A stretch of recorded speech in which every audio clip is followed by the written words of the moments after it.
A tak prostě jako máš smůlu. Mě ty buňky jako takhle stávkovaly.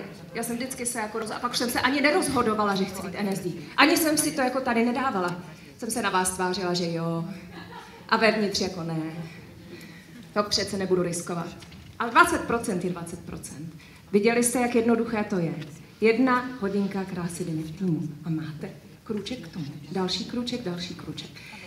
Takže první věc podle mě je fakt se rozhodnout. Říkala to tady Danka, říkám to já, bez toho rozhodnutí, že to opravdu chcete, tak to nepůjde.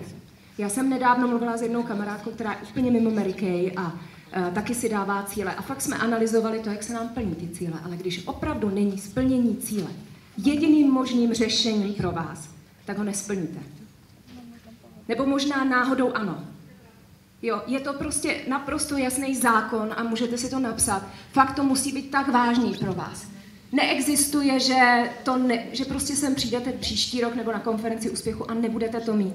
Jedině tak je reálně možné to udělat. Že já když se dívám na to, co jsem dělala jinak já a co třeba dělají jinak direktorky některé v mé oblasti, u kterých mám jako neskutečný obdiv, mají, jak extrémně pracují, jak jsou důsledné, disciplinované. To můžu říct, že jsem nikdy třeba taková nebyla. Oni mi to nevěří často. Ale fakt nebyla, protože jediný, kdo zná sama sebe, jsme se my sami. A jediné, kde je ten rozdíl, je v tom, že já jsem si dovolila dělat tu práci s takovým výsledkem, za takové peníze. A někdy jste příliš skromné. Někdy za tu práci si prostě nenecháte zaplatit. Neznáme tu hodnotu. Je to úplně stejné, ať uvažujeme o jakém cíli. O jakémkoliv. Ať je to navýšet o 20%, ať je to auto z Mary Kay, které tady dneska bylo zmíněno už mnohokrát. Všechny ho můžete řídit. Jo, naprosto jasně můžete. Když budeme svoji práci dělat dobře a když se na ní budeme ochotni dívat. Už tady hodně lidí hovořilo dneska reporty, analýzy a výsledek. Na reporty se nedíváme, ježiš, to nejde, nemám to. Spousta z nás se na to tak dívá, děsí nás. Chtěla bych to mít, ale co? Na reporty se dívejte dobře, to je moje situace. Chci to mít takhle. Úžasná tabulka, tu jste dneska nezmínili, je ta asistentka s těma panáčkama. Mně se to nesmírně líbí. Z panáčky si tam podívejte, kolik lidí ve svém týmu potřebujete na to, abyste tu produkci měli. Mrknu na to, vidím, kolik lidí potřebuju, vidím, kolik měsíců mám na ten svůj cíl, vydělím to tím počtem měsíců a vyjde mi, kolik průměrně bych měla přivést lidí do svého týmu. Budu samozřejmě sledovat i odpad a budu pracovat a komunikovat s těmi, které by se nám tam přesouvaly z P do T, abyste nestráceli aktivní poradkyně a poradkyně, které nám objednávají. Takže to je třeba zohledňovat, že někdy slepě jedeme za těmi novými a ztrácíme kontakt s těmi, co už tam máme. Že ono je obě velmi důležité. Každopádně fakt, když se podíváte na to, tak velmi často vám tam vyplivne, máte v týmu 100 lidí, na auto z Mary Kay, nedávno jsme se koukali 141, mám ten pocit, 41 nových poradkyň. Kolik času mi to veme? Jak musím hledat a koho musím hledat? A je extrémně jiné, když děláte hodinky o kráse a sdílíte příležitost rutině a když máte svůj sen a cíl. Naprostá holky. Najdete úplně něco jiného, nebo možná vy najdete stejné lidi, ale vy v nich budete vidět něco jiného. To je extrémní rozdíl. Váš sen a růst. Včera Petr řekl větu, kterou já miluju. Když nerostete, umíráte. A to je prostě pravda. Když mi někdo z vás řekne, a některé mé direktorky mi to říkají, víš co, já nechci prostě růst, nebo já to chápu. Já kolikrát jsem fakt jako, no úplně nahlas jsem to neřekla, ale taky jsem měla ty stavy jako Danka, že to neumím, nebo že mi to nejde, a teda. Tolik omluvenek, tolik věcí vymyslíme, aby jsme nemuseli mít to zaměření, aby jsme nemuseli mluvit o tom cíli. Proč o něm nemluvíme mezi svými lidmi? Protože se bojíme toho, že my ho nesplníme. Že se bojíme toho, že my bychom museli opět víc ze zóny komfortu a udělat možná víc hodinek krásy. Možná komunikovat s poradkyní, která mi dlouho nebere telefon. A já si vytvořím tady kreativně myšlenku, že ona to nechce. V tom jsme velmi kreativní, dámy. Velmi. No, to je kreativita. V tom jsme, to nám jde.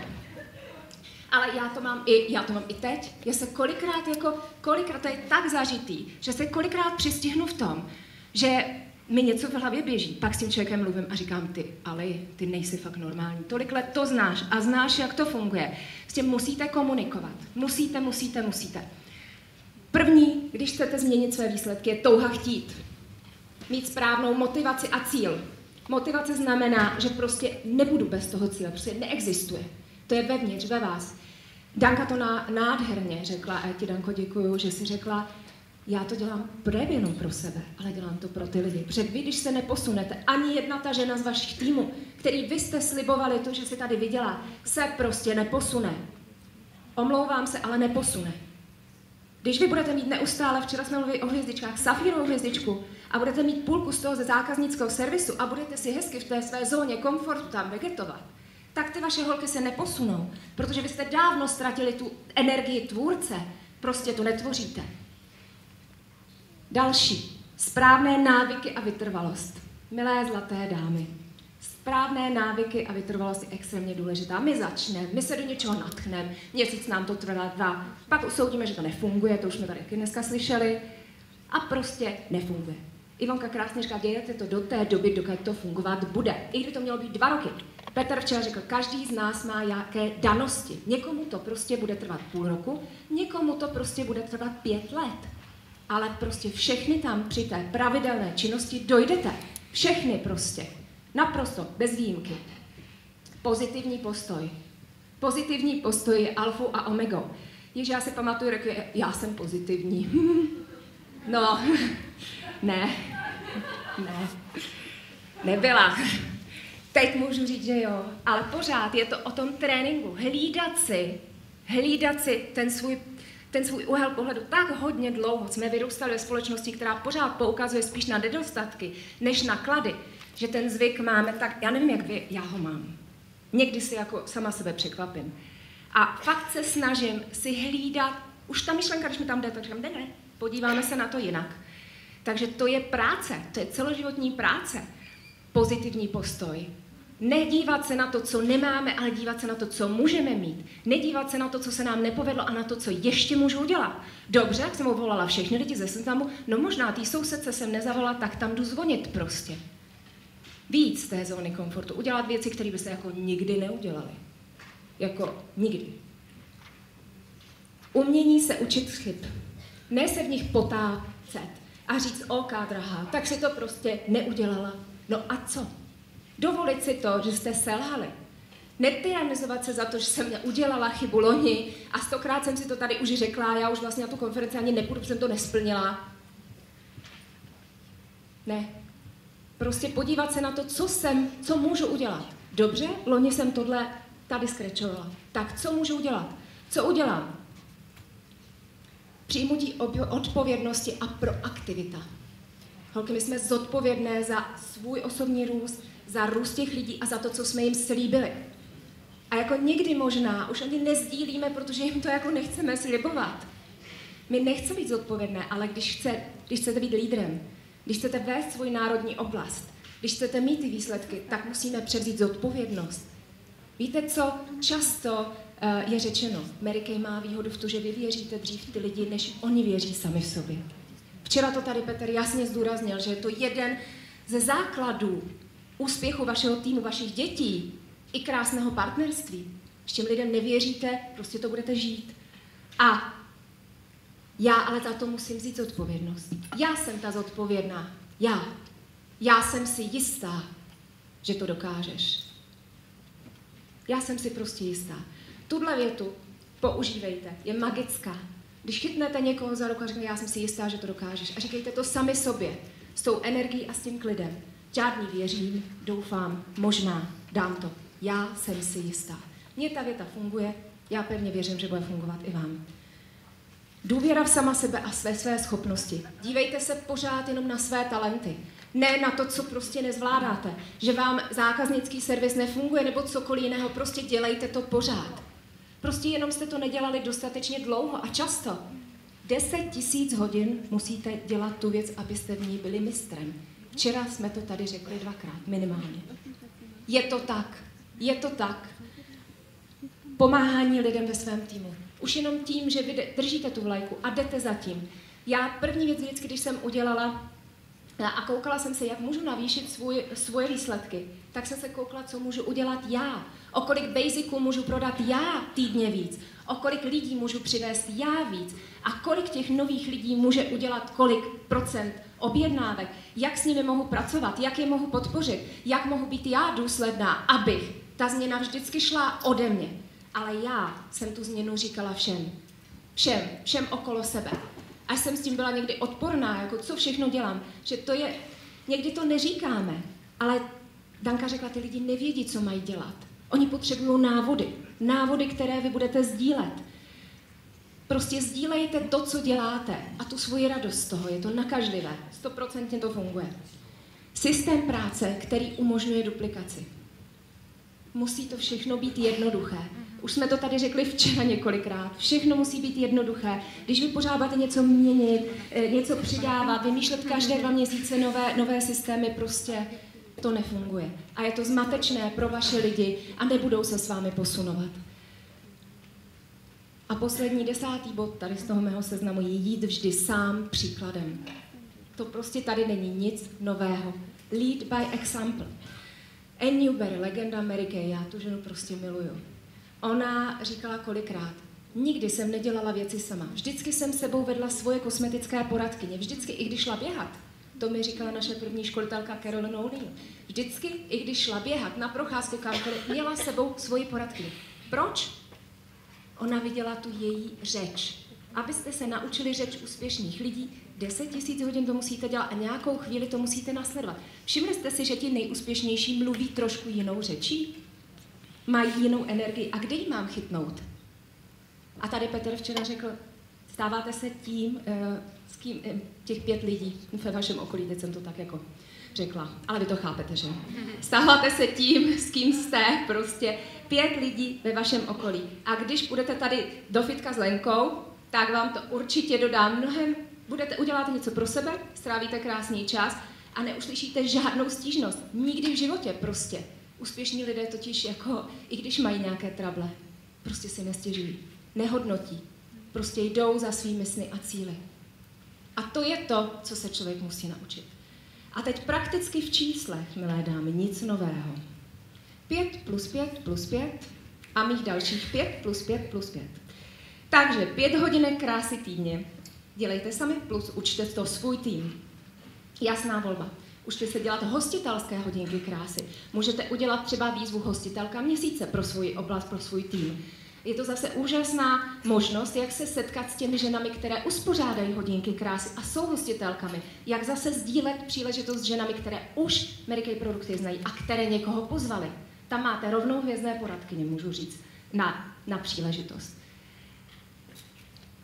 Z té jedné hodinky krásy, já už jsem to tady řekla včera, důsledně dbejte na to, aby vy osobně jste měli prodej, domluvení další schůzky a domluvené interview o sdílení příležitosti. A učte to důsledně své kosmetické poradkyně. Systém, který Lenka, Ilonka i Zuzka si budou pamatovat ze začátku. Ukažte 3 hodinky u krásy nebo první ukažte, přijde na vaši, druhou děláte vy pro její hosty a třetí dělá ona, já se dívám, že je to tak? To je jednoduché. Jednoduché.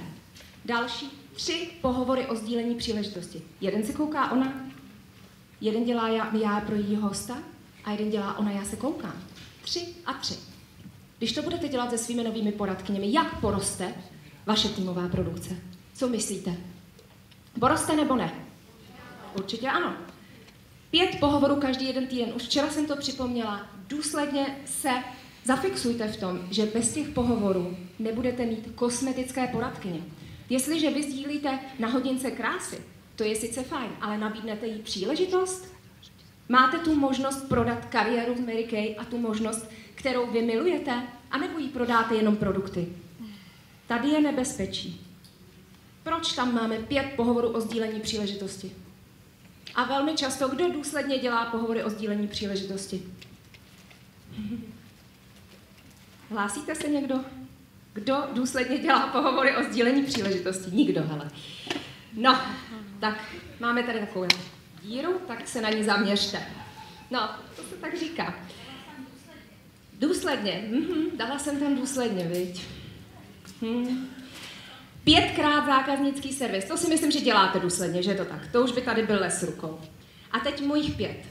Jestliže vaše výsledky jsou skutečně takové, z kterých opravdu jako chcete je výrazně rychle zlepšit, anebo chcete poradit svým kosmetickým poradkyním, jak na to, tak další 5 plus 5 plus 5 je.